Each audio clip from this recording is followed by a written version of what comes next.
समस्त मत्स्यजीवी डंगा मालिक एवं सोसाइटी कर्मकर्ता मान अवगति निमंते जणाई दिया जाउछे कि आज 26 तारीख पर्यंत समुद्र रे सृष्टि होइथिबा बात्या फल समुद्र अशांत रहिबा सह 120 रु 140 किलोमीटर बेग रे पवन बहिबार संभावना रही।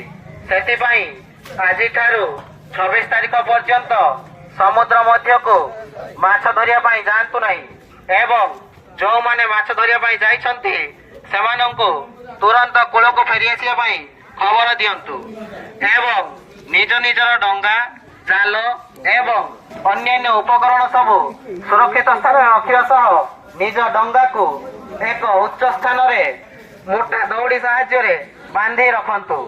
धन और जीवन सुरक्षा निमंते यह पालन करने अत्यंत जरूरी अटे। सहकारी मत्स्य अधिकारी सामुद्रिक संप्रसारण चंदनेश्वर। धन्यवाद।